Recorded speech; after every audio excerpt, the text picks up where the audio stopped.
This is Image City Photography Gallery's show called Mind Bending Digital Art, and here's the star of the show, Dennis Adams.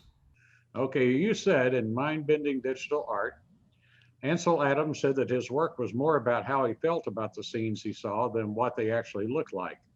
These Yep. images are about things I think about, feel, imagine, and have experienced, expressed in colorful ways. Digital art and photography have been merged without any attempt at accurate representation of physical objects. Non-photographic elements such as digital brushstrokes have been added, colors have been altered, and most photographic elements have been distorted beyond recognition. Appropriately, the images are printed on canvas and stretched onto wooden frames by hand. They accurately represent what I created on my computer screen. 5 of these were created in collaboration with Lisa Cook, who deserves equal or greater credit for their creation than I do. I hope you enjoy this unusual exhibit. Very well written. I appreciate that. What can you add to that? Well, just that I had a lot of fun doing this. And last year, when Betsy was featured, I had a few digital images which I created a year ago in Australia. Of course, I've had a chance to do a lot of work at home since then because of COVID-19. The images, I think, are quite a bit better. And also during the year, some new software tools showed up, which was terrific. It gave me some goodies to work with. I reworked a few that I had done in the past. And in fact, I'll be re-exhibiting one that I had just a few months ago in a revised form using a new tool, new software tool. I see. The one you exhibited before, I think, was done on metal, if I'm not mistaken. The last ones were on canvas. Oh, were they? During Okay. Betsy's show.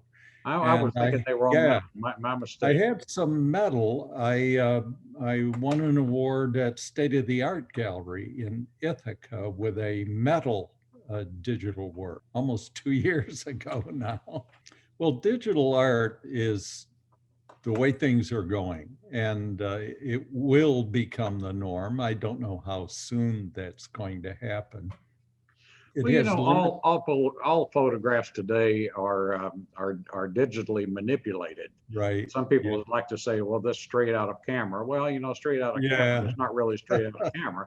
The camera has done some processing. It's taken the raw data and applied contrast and sharpness and things like that just to produce the JPEG image that comes out. So all photographs to some degree are digitally manipulated. How far they're manipulated and to what creator's vision is it? Well, this goes back through the history of photography, changing images, and it's nothing new. Put a filter over your camera, shooting black and white film, you've altered it. Well, you know, the simple fact of choosing a lens, choosing a wide angle versus a telephoto lens is altering the image and how it's captured. And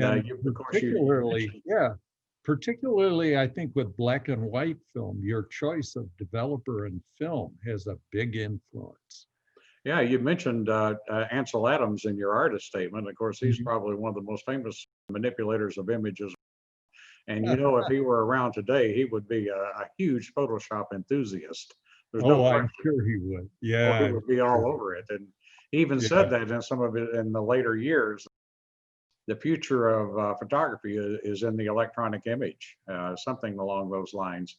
And that the person who learns how to properly manage and manipulate that electronic image is going to be the successful photographer of the future. It's really a pleasure to be doing the first exhibit of your digital art, to really kind of debut it.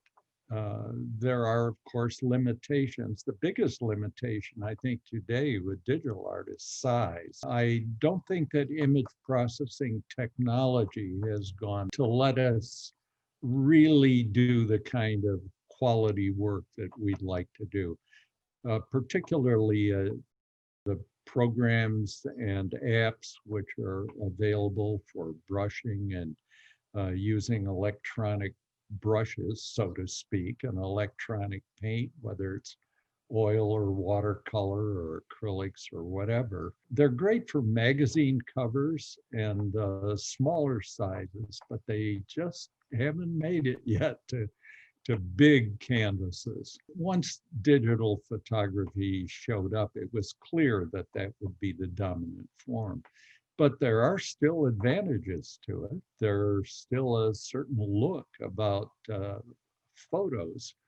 I think particularly black and white photos that is very difficult to replicate digitally. Just as vinyl records have a certain sound that a lot of people like and is just not quite there with digital. Thank you, Dennis. We look forward to visitors coming to the gallery to see this wonderful exhibit and the rest of the photographs we have on display at 722 University Avenue in Rochester.